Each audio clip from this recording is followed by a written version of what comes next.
Los árboles son los organismos más altos y más viejos que existen.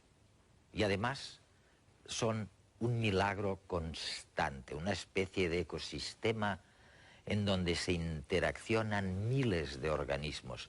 Y sobre todo se efectúa un proceso por el que se vive solitos de la energía solar, de la luz, cosa que nosotros no sabemos hacer. Pero muchas personas, a base de fijarse en sus grandes proyectos, en el bosque se olvidan de ver y mirar al árbol, al gran misterio del árbol. El Christ Church College de Oxford es un lugar lleno de magia. Aquí encontró Lewis Carroll la inspiración para escribir Alicia en el País de las Maravillas, incluido el Pozo de Melaza del Lirón. 141 años después nos encontramos aquí con Colin Touch, una persona que también sabe ver la magia que se filtra en el mundo en que vivimos. Colin Touch escribe desde hace 25 años sobre biología, agricultura y política. Ha recibido numerosos premios por sus libros de divulgación y el último de ellos, La vida secreta de los árboles, permitirá que hoy Redes se adentre un poco más en los bosques del conocimiento. La vida secreta de los árboles, Colin. Una de las cosas que me sorprendió, bueno, después de leerlo, me di cuenta por primera vez del vínculo que existe entre los árboles, o más bien que el vínculo, me di cuenta que los árboles eran el verdadero lazo, unión entre la tierra y el cielo, ¿no? ¿Cómo explicas eso? Me gustaría empezar por el principio, por los griegos. Los griegos, o algunos de ellos, creían que toda la vida estaba formada de fuego, tierra y agua. Hoy en día diríamos que esto es muy estúpido, anticuado. Pero en realidad, por supuesto, de eso exactamente está hecha la vida. Y eso es exactamente lo que hacen los árboles. Conectan la tierra, el agua y el fuego. Cuando dices fuego, dices sol. Al fuego del sol, las radiaciones electromagnéticas, los fotones. Y lo más importante, como decías, la esencia de todo ello es un proceso llamado fotosíntesis. Lo que implica la fotosíntesis es que las hojas atrapan los fotones del sol y utilizan la energía de los fotones para descomponer moléculas de agua. Y las moléculas de agua se descomponen en hidrógeno por un lado y oxígeno por otro. Conservan el hidrógeno. Conservan el hidrógeno y liberan oxígeno, que pasa a ser lo que todos nosotros respiramos y de lo que tanto dependemos. En cuanto al hidrógeno, luego lo combinan con dióxido de carbono de la atmósfera. Y a partir de la combinación entre dióxido de carbono e hidrógeno, fabrican azúcares. Después se añade un poco de nitrógeno a los azúcares y se obtienen proteínas. O se modifica la composición y se obtienen lípidos. Así que se obtiene toda la materia de la que están hechos los seres vivos, simplemente uniendo dióxido de carbono con hidrógeno y añadiendo un poco de nitrógeno. La principal labor de un árbol, su principal tarea, es mantener las hojas bien arriba en el cielo, donde puedan obtener mucha luz, muchos fotones. Mientras que el propósito del tronco y las raíces, que en algunos árboles pueden descender 30 metros o más, en los desiertos descienden hasta 30 metros, es, como decía, extraer agua del suelo para poder transportarla hacia arriba. Y podrían elevar el agua hasta una altura de 3 kilómetros si así lo necesitaran. No lo necesitan, pero podrían hacerlo. De este modo, el objetivo de la hoja es crear las condiciones para que el agua de la tierra y el dióxido de carbono del aire se unan en presencia de la luz solar. Se trata de un proceso fantástico que todavía estamos estudiando. Han sido necesarios siglos de trabajo para entender cómo funciona, pero me gusta la idea de que los griegos captaron su esencia correctamente. Lo que a mí me gusta es que los árboles saben cómo hacerlo y nosotros no. Eso es. No lo sabemos. Nos tenemos que comer a los árboles. Mira, en español tenéis un concepto que es la palabra gorrón. Un gorrón es una especie de parásito. Nosotros somos sus parásitos. Los árboles y las plantas saben cómo alimentarnos a todos. tenemos que comerlos o comer a los animales que se alimentan de los árboles. Pero para conseguirlo, todavía no hay en esta estación concreta en la que estamos ahora. ¿Cómo pueden sentir que las hojas están a punto de llegar? Para sostener toda esta cantidad de hojas ahí arriba, necesitan madera, necesitan algo que lo aguante. Algo sólido, ¿no? Sí, exacto. Hay muchas maneras. Teóricamente, para aguantar a las hojas en lo alto, se necesita algo duro, algo resistente para aguantarlas. Y el gran invento de los árboles es, por supuesto, la madera. Y la madera es básicamente... Es el segundo invento. Sí, la madera básica de la que todas las plantas están formadas es la celulosa. La celulosa es de lo que hace el papel. Y las hojas, todas están hechas de celulosa. Pero la madera tiene un truco, porque contiene un ingrediente adicional que se conoce como lignina, que mantiene unidas las fibras de celulosa y crea este material tan poderoso, la madera. El principio es exactamente el mismo que el del bronce. Como sabes, el bronce es básicamente cobre con pequeños fragmentos de estaño incorporados. El cobre es un metal ligero y el estaño también. Así que lo lógico sería pensar que al combinarlos acabaríamos con algo ligero. Pero no, el bronce es muy duro. Lo que pasa es que el estaño mantiene unidas las moléculas de cobre y forma un conjunto muy sólido. ¿Y qué pasa con la lignina? En el árbol hay fibras de celulosa y la lignina las mantiene unidas. Así es como surge este material maravilloso, la madera. Que es durísimo. Sí, es duro. Se puede hacer cualquier cosa, cualquiera. La vida sería inimaginable sin ella, ¿no? En mi libro argumento que sin la madera simplemente no habría civilización. Porque, bueno, se pueden construir viviendas muy buenas a partir de la nieve si vives en el norte, o a partir de la piedra, pero realmente no se puede realizar ninguna obra arquitectónica importante a no ser que en algún momento se utilice la madera, aunque solo sea para el andamio. Sin andamio no puedes ni siquiera colocar las piedras para empezar. Así que sin madera nunca hubiéramos tenido una arquitectura importante. Tampoco hubiéramos podido construir jamás barcos que cruzaran mares u océanos, no de un modo seguro. Así que no tendríamos comunicaciones internacionales ni comercio internacional. Puede que en cierto modo eso fuera algo bueno, pero no tendríamos civilización sin madera. Corre el año 1404. Inglaterra y Francia están en guerra. En algún lugar del bosque, una ardilla entierra sus provisiones de comida e inmediatamente se olvida de ello.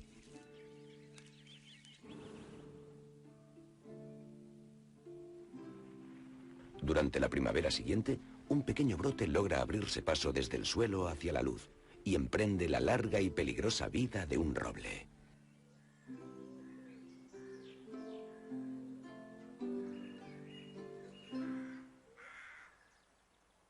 Allí abajo, en el suelo del bosque, el joven roble debe competir duramente por la luz y el alimento. Para sobrevivir, tiene que crecer muy rápidamente. 3 años después, en 1407, lo ha logrado. Ahora mide más de 1 metro. Durante los próximos años talan el bosque. Pero el roble tiene suerte. Todavía es demasiado escuálido para que lo talen. Y ahora está al aire libre y puede crecer mejor. Tras 100 inviernos y veranos, nuestro roble alcanza los casi 20 metros de altura. Está sano y por fin ha crecido completamente.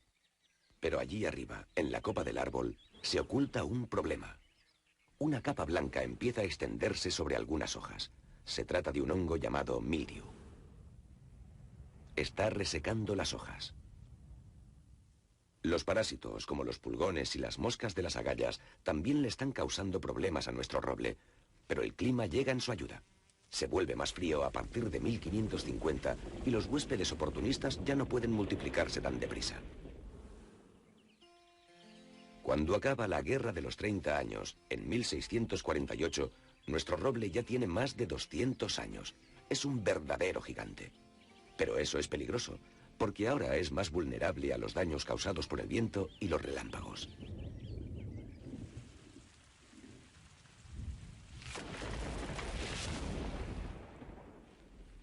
En pocos años, el roble logra curar su herida, aunque las cicatrices permanecen.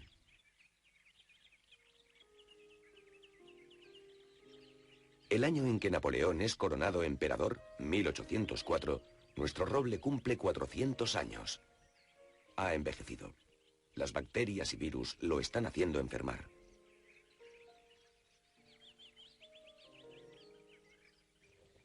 Y el ser humano empeora su estado con la lluvia ácida. Su copa empieza a encogerse. Los hongos deterioran el tronco. Y al final, ya no puede resistir las embestidas del clima y la enfermedad. Durante el largo y caluroso verano de 2003, nuestro roble muere a la edad de 600 años. Pero antes de morir deja caer una bellota que crecerá a su vez para convertirse en otro magnífico roble.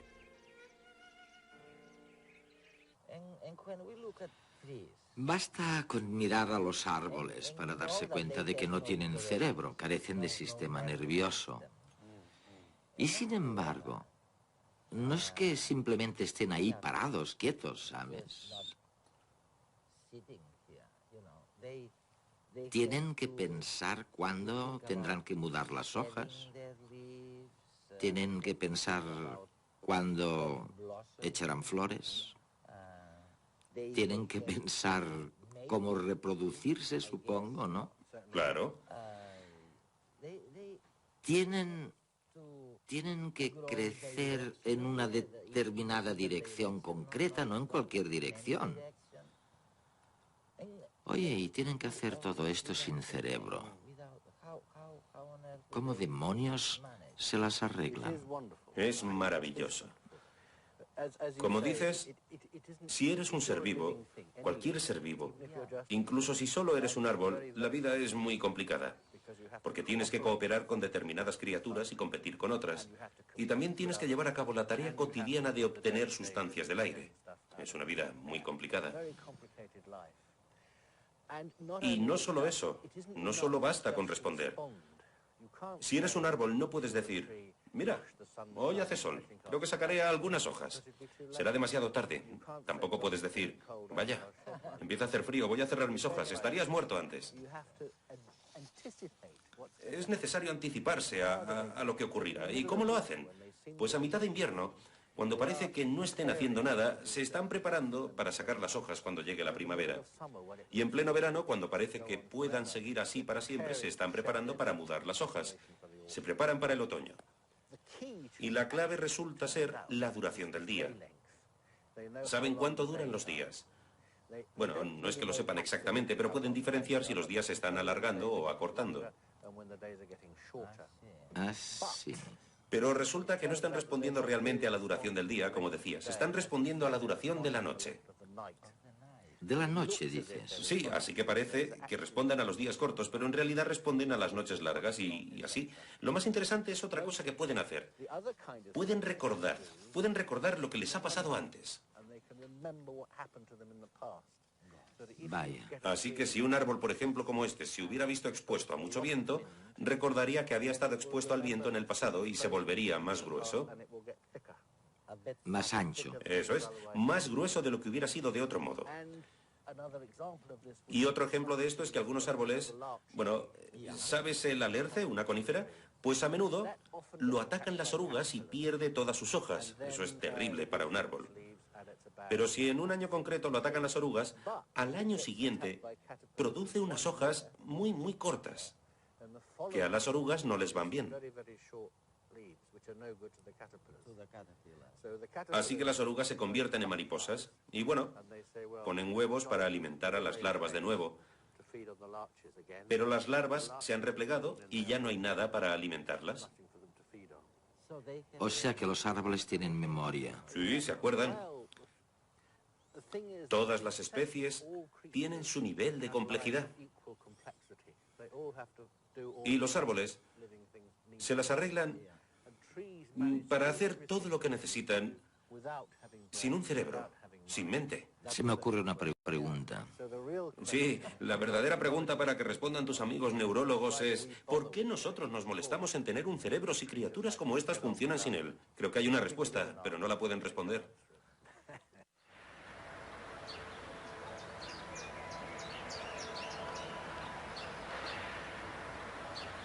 Las plantas se comunican con el medio y se comunican con los demás organismos, otras plantas, los animales, incluso los microorganismos.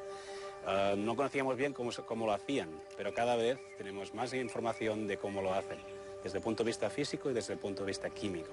Por ejemplo, emiten sustancias volátiles, que vienen a ser como las palabras con las que nos comunicamos nosotros, y tienen un sinfín de palabras, y además tienen incluso un sinfín de lenguajes distintos, dependiendo de las distintas especies, dependiendo de los distintos momentos, dependiendo de los distintos mensajes que quieren enviar. Entre estas palabras o estos compuestos, en estos momentos tenemos identificados más de 30.000.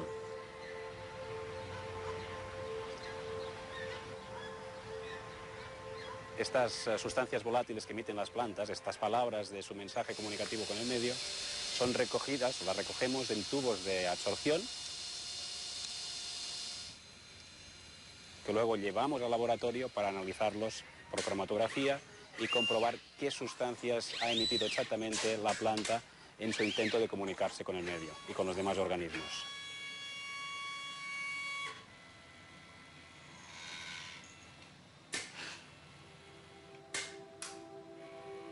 Entre los mensajes que emiten las plantas, quizá de los mejor conocidos es el señal de alarma. Señal de alarma que emiten, por ejemplo, cuando son atacados por un herbívoro. Y entre estos casos, quizá el mejor conocido, por lo menos aquí en España, es el de los manzanos, que son atacados a menudo por la araña roja, un ácaro. Y lo que hace el manzano, hemos comprobado con este tipo de estudios, es llamar la atención del depredador de ese herbívoro. Es como si llamase a su primo zumosol, que viniese a liberarle del herbívoro.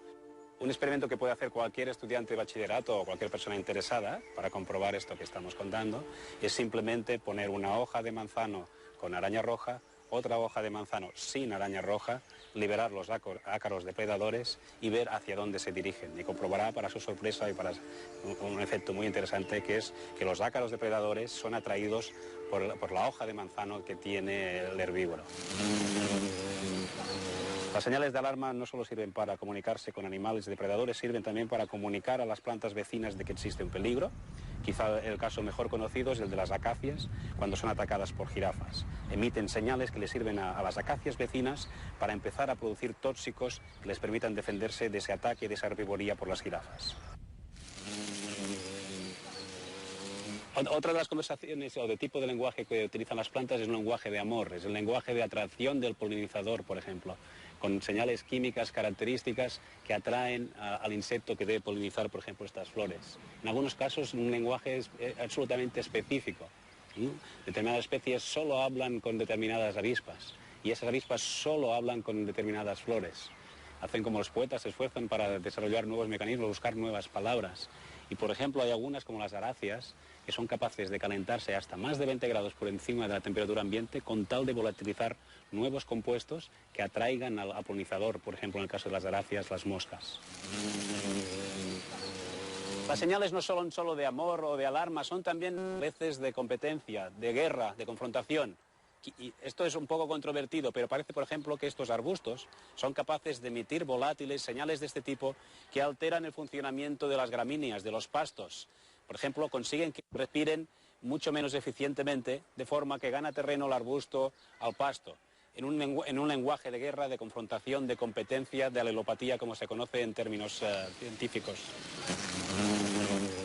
La evolución no solo ha sido capaz de encontrarle funciones de comunicación a estas sustancias que emiten las plantas, también le ha encontrado funciones de protección de la misma planta, funciones fisiológicas diversas. Pero no solo esto, sino que tiene un efecto ambiental que no es nimio, es muy importante. Muchas veces no lo tenemos en cuenta, porque alteran las condiciones físico-químicas de la atmósfera, y eso quiere decir que, por una parte, cambian la composición química, por ejemplo, son precursores de contaminantes secundarios como el ozono, pero por otra, sus propiedades físicas y químicas también hacen que sean importantes en el clima del planeta. Es en definitiva un tema que está ocupando el tiempo y el interés de la comunidad científica como nunca antes.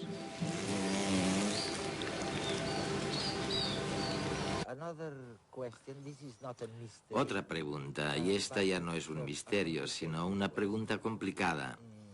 Y me la encuentro en muchos campos. ¿Por qué demonios hay más especies y parece haber más vida en el Ecuador, en los trópicos, que en el norte? Bueno, es una gran pregunta, una pregunta muy importante. Y creo que hay alrededor de 120 ideas distintas en la literatura científica sobre el porqué. Probablemente sea una combinación de cosas. Como decías, la diferencia es enorme. En Gran Bretaña tenemos solamente 39 especies autóctonas de árboles. 39. En el norte de Canadá, que es enorme, probablemente del tamaño de Europa, hay 9. Dios mío. En los trópicos, en su conjunto, hay probablemente 60.000 especies distintas de árboles. Y en los trópicos americanos, los neotrópicos, desde México hasta Argentina, hay posiblemente unas 30.000 especies de árboles distintas. Además, en este bosque en el que estamos, ahora solo hay básicamente 2 especies, avellanos y fresnos. Este árbol sobre el que nos apoyamos es un fresno. Hay 2 especies, a menudo solo hay 1 o 2 especies. En cambio, en la selva amazónica, en cualquier hectárea de terreno, en solo 1 hectárea se pueden encontrar hasta 300 especies distintas de árboles. Y la gente se pregunta, ¿pero cómo puede ser? Veamos, hay muchas explicaciones posibles. La primera es que si vives en este tipo de clima o más al norte, pongamos en Canadá, tienes que enfrentarte con el frío extremo, las heladas y ese tipo de cosas. Así que, básicamente, los únicos seres que pueden vivir en el norte son los que son muy resistentes. Y eso reduce el número de especies que pueden hacerlo. Todos los árboles de Canadá tienen adaptaciones increíbles para vivir en condiciones de mucho frío. Pero en el trópico puede vivir cualquiera. Es así de fácil. Así que hay muchísimas criaturas distintas intentando vivir ahí. Uno de los resultados es que en los trópicos hay muchísimos más parásitos. De modo que cada árbol que vive en el trópico debe enfrentarse a enormes ataques por parte de gran variedad de hongos y bacterias e insectos. Muchos más que en el norte. Muchísimos más insectos como... Mira, el peor enemigo, si eres cualquier tipo de organismo, en lo relativo a las enfermedades, es un organismo del mismo tipo. Ya sé. 2 árboles del mismo tipo pueden transmitirse enfermedades de uno a otro. Así que en los trópicos, para evitar enfermedades, los árboles intentan alejarse todo lo posible de otro árbol de su mismo tipo. De modo que, mientras que en este bosque puedes encontrar 2 fresnos uno al lado del otro, en los trópicos puede que encontraras medio kilómetro entre un árbol y otro árbol del mismo tipo. Y es muy probable que el motivo sea que en realidad intentan evitar contagiarse enfermedades. No obstante, si vives a medio kilómetro de otro árbol de tu especie, ¿cómo puedes reproducirte? Claro, ¿cómo buscas la pareja, no? ¿Cómo lo haces? Bueno, en el norte, la mayoría de árboles, incluyendo estos fresnos y avellanos, se polinizan por el viento. Porque todos los árboles de alrededor son iguales, así que ya les va bien. En los trópicos esto simplemente no funciona. Solo un porcentaje muy pequeño se poliniza a través del viento. La polinización de la mayoría se efectúa por insectos o murciélagos o pájaros, y cuando esto pasa, los árboles deben encontrar maneras de cooperar estrechamente con los insectos, pájaros o lo que sea que transporte su polen.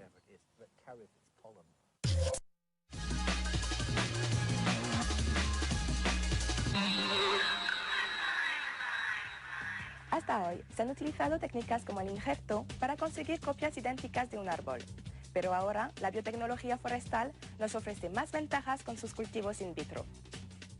Una nueva técnica llamada embriogénesis somática permite la clonación de especies vegetales y da una alternativa para la conservación y la reproducción de especies forestales. Esta nueva técnica permite la regeneración de los árboles por completo de una forma más controlada, eficiente y sin ocupar tanto espacio que la forma tradicional. El sistema consiste en provocar un estímulo que hace que algunas células de la planta dejen de ser células especializadas para comportarse como cigotos. Es como si sufrieran un proceso de reprogramación con el objetivo de generar individuos nuevos genéticamente idénticos. El problema de este método es que los científicos todavía no controlan el proceso para generar el estímulo. Pero una vez lo consigan, podrán obtener clones de los árboles con un interés específico. Un grupo de científicos de la Universidad Autónoma de Barcelona ha creado un nuevo método para detectar el ADN basado en el uso de nanopartículas de oro. Este reciente hallazgo permitirá avanzar en el campo de la genética. Hasta hoy, para detectar una secuencia de ADN se usaban marcadores como los isótopos, enzimas o moléculas fluorescentes. Ahora la mezcla de técnicas bioquímicas y la nanotecnología ha permitido crear una alternativa más precisa, rápida, barata y estable. Además, las propiedades físicas y electroquímicas inusuales de las nanopartículas de oro permiten una detección simultánea de varios tipos de ADN de una misma muestra. En la base de unas micropartículas magnéticas se introduce el ADN con la sonda de ADN complementaria marcada con una nanopartícula de oro. Las ondas de ADN hibridadas se desplazan hacia un sensor magnético con un imán. Y es allí donde se observa la cantidad de secuencias de ADN hibridadas que están presentes en la muestra. Si comparamos nuestro campo de visión con el de los crustáceos, veremos que el nuestro es muy limitado. Por eso, un equipo de científicos británicos se ha inspirado en los ojos de una langosta para crear un telescopio de rayos X. El telescopio europeo de rayos X controlará todos los eventos que sucedan en el cielo gracias a su novedosa óptica. Está formado por 6 módulos que, juntos, ofrecen una visión de 180 grados. Por lo que si orbitara durante 90 minutos alrededor de la Tierra, podría hacer una imagen completa de todo el cielo. Las emisiones de rayos X producidas por cometas o estrellas interesan mucho a los astrónomos, porque provienen de eventos muy energéticos y a veces violentos, ocurridos en el universo. Así, el instrumento se utilizará como un sistema de alerta. Si detecta un objeto interesante, establecerá contacto con otros telescopios de la Tierra para que puedan hacer un seguimiento a diferentes longitudes de onda. Si todo sigue según lo planeado, el telescopio será instalado en la Estación Espacial Internacional en el 2010. Desde que los dinosaurios habitaron el planeta, los niveles de oxígeno en el aire se han duplicado, por lo que se estima que no solo fue su extinción lo que permitió la proliferación de los mamíferos en la Tierra. De acuerdo a nuevas investigaciones científicas, el elevado incremento puede ser el responsable de que apareciese una mayor cantidad de mamíferos en el mundo. Es muy probable que sin este aumento de oxígeno en el planeta, la especie humana nunca hubiese evolucionado. Los mamíferos consumen el triple de oxígeno que los reptiles. En cuanto hubo más oxígeno sobre la Tierra, los mamíferos pudieron empezar a cazar por las noches o temprano en la mañana, cuando las temperaturas del aire son muy bajas para los reptiles. Este descubrimiento hace tambalear la teoría que indica que la muerte de los dinosaurios hizo el mundo más seguro para otras especies. Ahora parece que fue el aumento de los niveles de oxígeno lo que favoreció la aparición y la supervivencia de otras especies.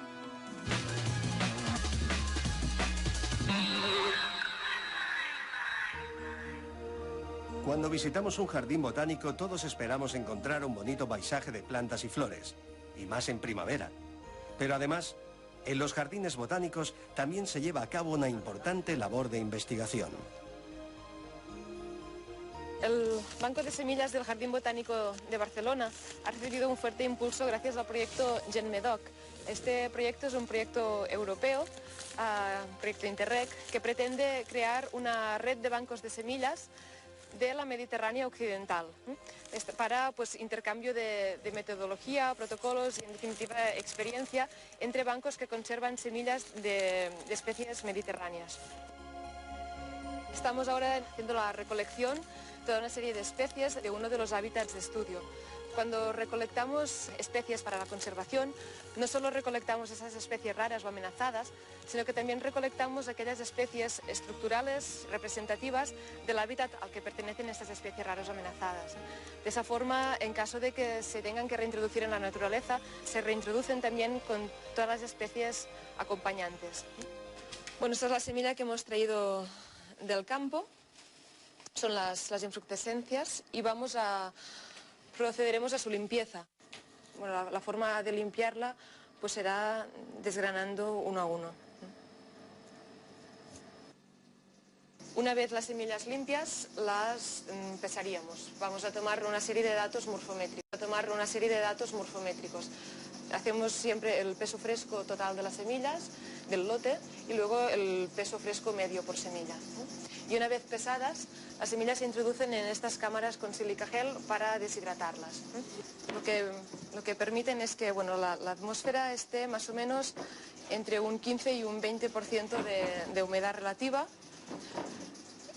y permiten que las semillas puedan secarse. En general las tenemos aquí un mínimo de una semana, y pasado este tiempo se consigue que la semilla se quede con una humedad relativa de un 4 o un 6%. Y a esta humedad relativa es posible ya conservarla a largo plazo a bajas temperaturas. Antes de ser guardadas, con las semillas también hacemos ensayos de germinación.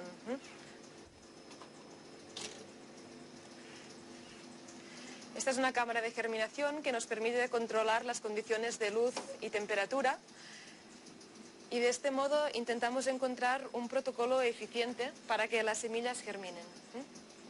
Nos encontramos en el vivero del Jardín Botánico de Barcelona, y aquí se cultivan en las fases iniciales las especies que posteriormente se plantarán en la parte visitable del jardín. Algunas de estas especies que se cultivan son especies que hemos germinado en los estudios de germinación del banco de semillas.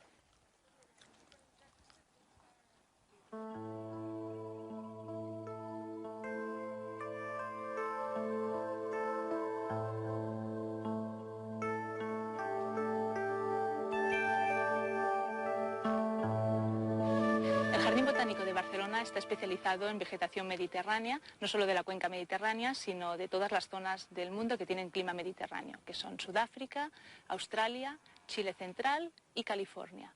Esta vegetación está distribuida en el jardín, y dentro de cada una de las zonas está distribuido por paisajes naturales que corresponden a zonas arbóreas, arbustivas o praderías.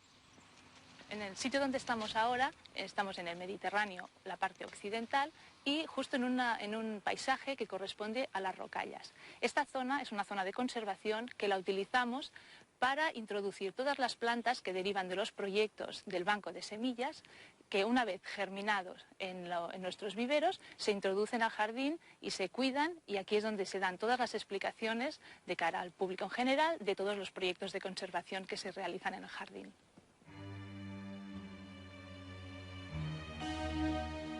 La parte visitable del Jardín Botánico es una representación de la naturaleza que se encuentra en bosques y campos. Es un buen lugar para observar las estrategias de supervivencia de las plantas. Los ficus australianos tienen la particularidad de tener unas cúpulas muy grandes con mucho peso, con un diámetro muy exagerado. Para sostener este peso, lo que hacen es desarrollar unas raíces aéreas que salen de las ramas y se llegan hasta el suelo. Estas ramas se introducen dentro del terreno y cada vez se van haciendo más gruesas y leñosas, de forma que soportan bien el peso tan grande que tiene esta cúpula, que de otra manera no se soportaría. Para soportar las altas temperaturas y la falta de agua durante el verano, muchas de las plantas mediterráneas reducen la superficie de las hojas para evitar al máximo que se evapore el agua. Este es el caso de la Xanthorrhoea australiana que tenemos en este plano. Las hojas son muy delgadas y a más están puestas en forma esférica, de manera que unas con otras se hacen sombra, y así se evita que haya este intercambio de gases.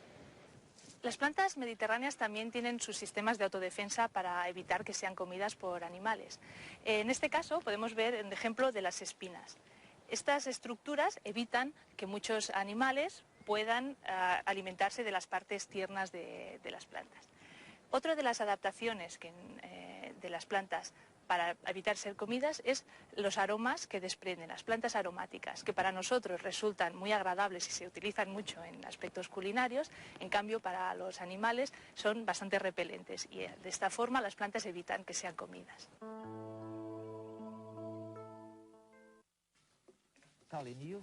Colin, durante muchos años has defendido la idea de que el mundo no tiene ninguna posibilidad de sobrevivir, a no ser que se vuelva de nuevo agrario. Pero esto es muy difícil, ¿no?, en el mundo moderno. Bueno, Sí y no. La idea que subyace a eso es que cuando los políticos modernos como Tony Blair o George Bush hablan sobre la realidad, siempre hablan sobre la realidad. Pero a lo que se refieren es el dinero, a cuánto dinero se puede ganar haciendo algo. Y la agricultura hoy en día está orientada a generar tanto dinero como sea posible. Y ahí es donde empieza el problema. Porque en realidad lo que necesitamos es una agricultura orientada a alimentar a la gente y a cuidar el medio ambiente.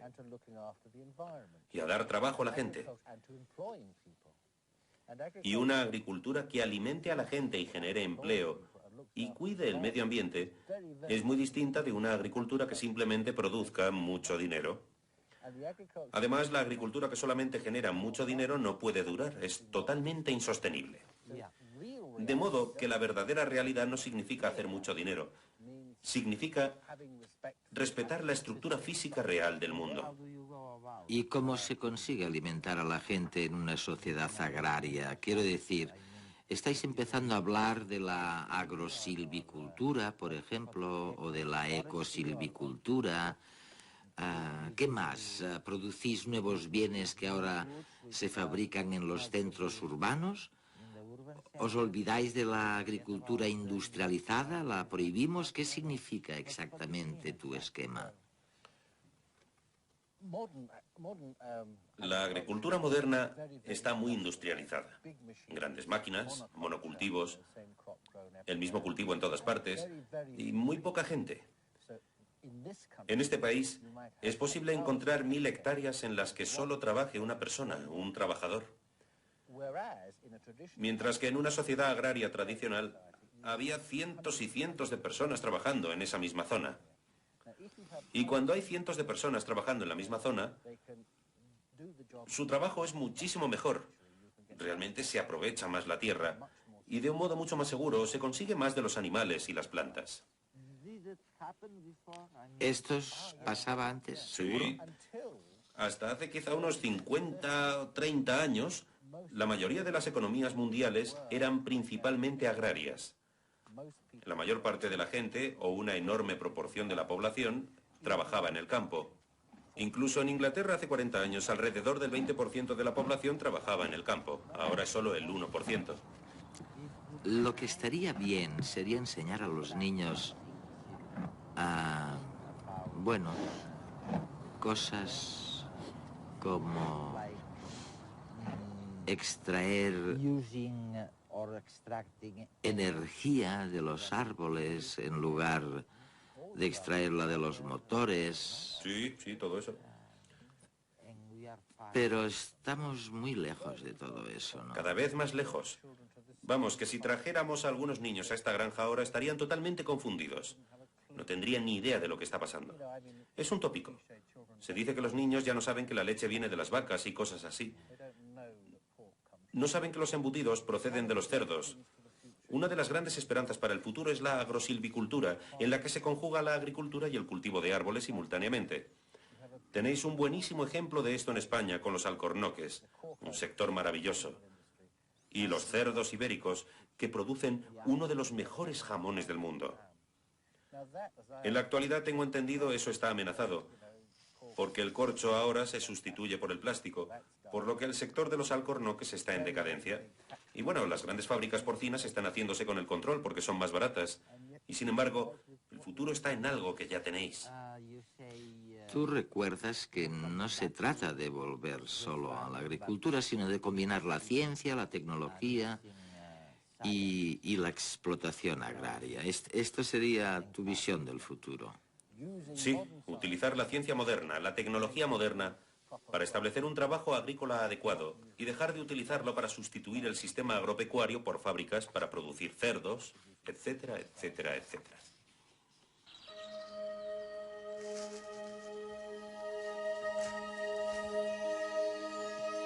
Las plantas, en general, para crecer y para poder seguir viviendo, necesitan distintos tipos de recursos, y en particular necesitan de la atmósfera tanto CO2, dióxido de carbono, como la luz, pero al mismo tiempo necesitan recursos que le vienen del suelo. Por una parte, el agua que absorben por las raíces y también los nutrientes.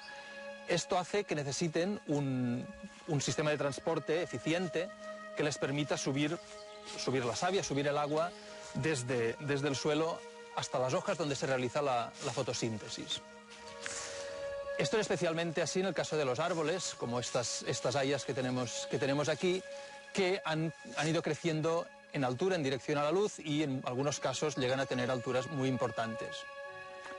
El mecanismo de transporte del agua en los árboles, por el cual la savia sube desde el suelo a las copas, no se basa en la capilaridad o en una fuerza que haga subir el agua desde abajo hacia arriba, sino en la succión que se produce a nivel de las copas, a nivel de las hojas, cuando el agua se evapora en la superficie de las hojas, y esto crea una tensión, una fuerza de succión que, debido a la elevada cohesión de las moléculas de agua, que permiten que la columna se mantenga cohesionada, se propaga a través de toda la columna de agua y hace que se produzca una absorción de agua a nivel de las raíces y que ésta suba hasta las copas de los árboles.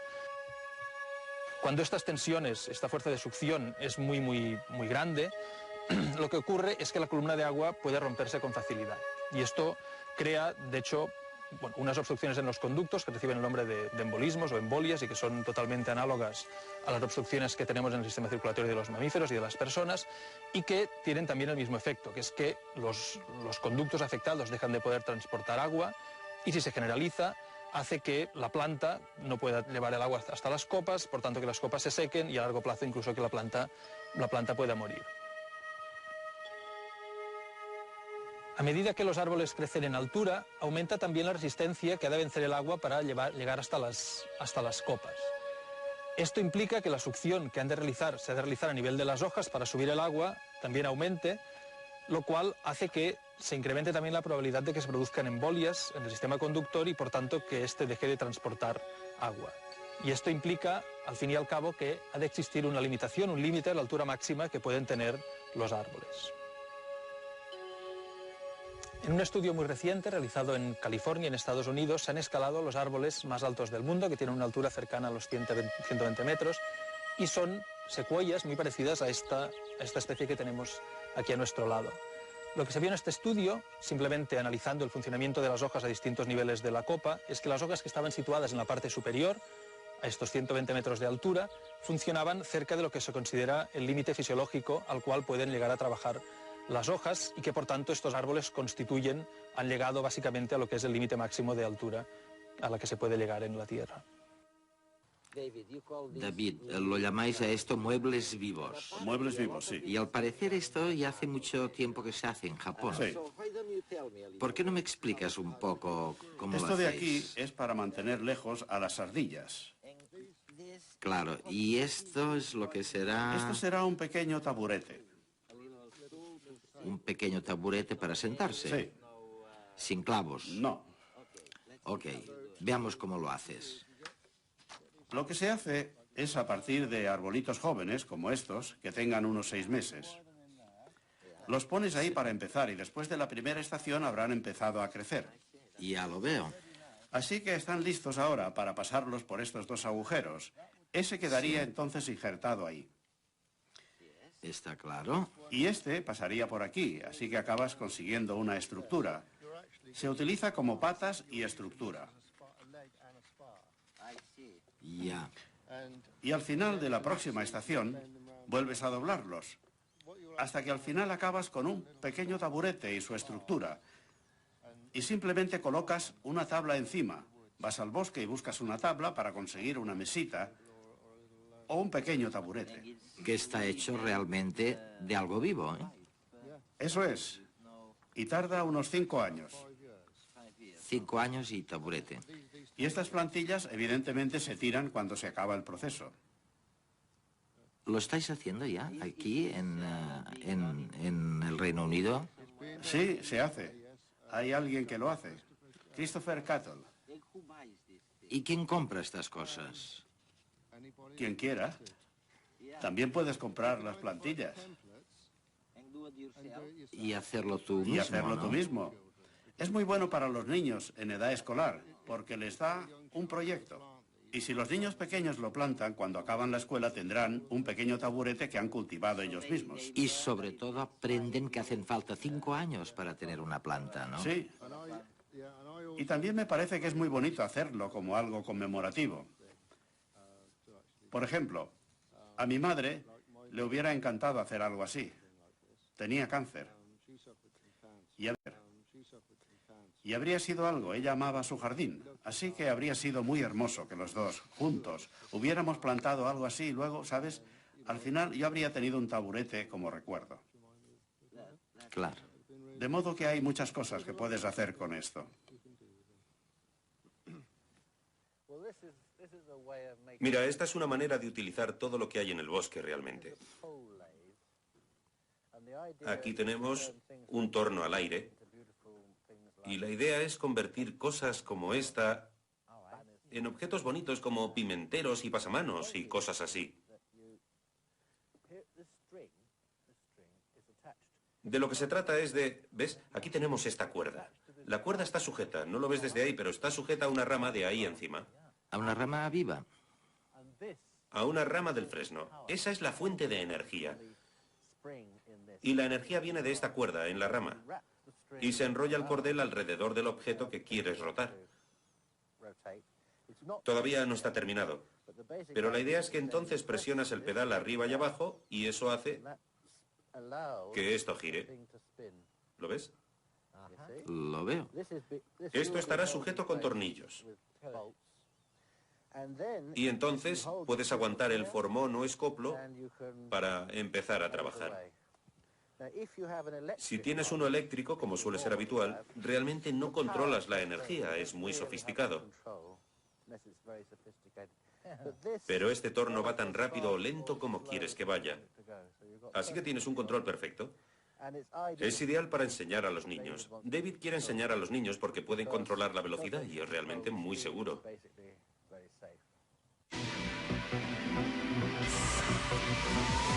El concurso La Cuestión de Redes ha llegado a su fin.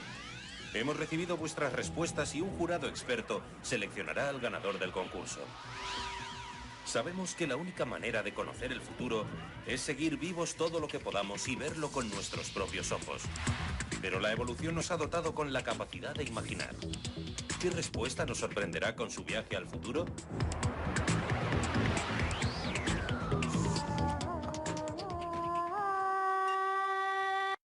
De la combinación entre dióxido de carbono e hidrógeno, fabrican azúcares. Después se añade un poco de nitrógeno a los azúcares y se obtienen proteínas. O se modifica la composición y se obtienen lípidos. Así que se obtiene toda la materia de la que están hechos los seres vivos, simplemente uniendo dióxido de carbono con hidrógeno y añadiendo un poco de nitrógeno. La principal labor de un árbol, su principal tarea es mantener las hojas bien arriba en el cielo, donde pueden obtener mucha luz, muchos fotones. Mientras que el propósito del tronco y las raíces, que en algunos árboles pueden descender 30 metros o más, en los desiertos descienden hasta 30 metros, es, como decía, extraer agua del suelo para poder transportarla hacia arriba. Y podrían elevar el agua hasta una altura de 3 kilómetros si así lo necesitaran. No lo necesitan, pero podrían hacerlo. De este modo, el objetivo de la hoja es crear las condiciones para que el agua de la tierra y el dióxido de carbono del aire se unan en presencia de la luz solar. Se trata de un proceso fantástico que todavía estamos estudiando. Han sido necesarios siglos de trabajo para entender cómo funciona, pero me gusta la idea de que los griegos captaron su esencia correctamente. Lo que a mí me gusta es que los árboles saben cómo hacerlo y nosotros no. Eso es. No lo sabemos. Nos tenemos que comer a los árboles. Mira, en español tenéis un concepto que es la palabra... Por primera vez del vínculo que existe entre los árboles, o más bien que el vínculo, me di cuenta que los árboles eran el verdadero lazo, unión entre la tierra y el cielo, ¿no? ¿Cómo explicas eso? Me gustaría empezar por el principio, por los griegos. Los griegos, o algunos de ellos, creían que toda la vida estaba formada de fuego, tierra y agua. Hoy en día diríamos que esto es muy estúpido, anticuado. Pero en realidad, por supuesto, de eso exactamente está hecha la vida. Y eso es exactamente lo que hacen los árboles. Conectan la tierra, el agua y el fuego. Cuando dices fuego, dices sol. Al fuego del sol, las radiaciones electromagnéticas, los fotones. Y lo más importante, como decías, la esencia de todo ello es un proceso llamado fotosíntesis. Lo que implica la fotosíntesis es que las hojas atrapan los fotones del sol y utilizan la energía de los fotones para descomponer moléculas de agua. Y las moléculas de agua se descomponen en hidrógeno por un lado y oxígeno por otro. Conservan el hidrógeno. Conservan el hidrógeno y liberan oxígeno, que pasa a ser lo que todos nosotros respiramos y de lo que tanto dependemos. En cuanto al hidrógeno, luego lo combinan con dióxido de carbono de la atmósfera. Y a partir de un metal ligero, y el estaño también. Así que lo lógico sería pensar que al combinarlos acabaríamos con algo ligero. Pero no, el bronce es muy duro. Lo que pasa es que el estaño mantiene unidas las moléculas de cobre y forma un conjunto muy sólido. ¿Y qué pasa con la lignina? En el árbol hay fibras de celulosa y la lignina las mantiene unidas. Así es como surge este material maravilloso, la madera. Que es durísimo. Sí, es duro. Se puede hacer cualquier cosa, cualquiera. La vida sería inimaginable sin ella, ¿no? En mi libro argumento que sin la madera simplemente no habría civilización. Porque, bueno, se pueden construir viviendas muy buenas a partir de la nieve si vives en el norte, o a partir de la piedra, pero realmente no se puede realizar ninguna obra arquitectónica importante a no ser que en algún momento se utilice la madera, aunque solo sea para el andamio. Sin andamio no puedes ni siquiera colocar las piedras para empezar. Así que sin madera nunca hubiéramos tenido una arquitectura importante. Tampoco hubiéramos podido construir jamás barcos que cruzaran mares u océanos, no de un modo seguro. Así que no tendríamos comunicaciones internacionales ni comercio internacional. Puede que en cierto modo eso fuera algo bueno, pero no tendríamos civilización sin madera. Corre el año 1404. Inglaterra y Francia están... Los árboles son los organismos más altos y más viejos que existen. Y además son un milagro constante, una especie de ecosistema en donde se interaccionan miles de organismos. Y sobre todo se efectúa un proceso por el que se vive solitos de la energía solar, de la luz, cosa que nosotros no sabemos hacer.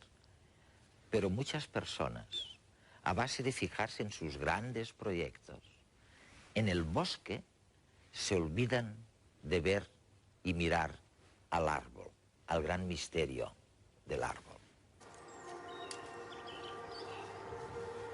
El Christ Church College de Oxford es un lugar lleno de magia.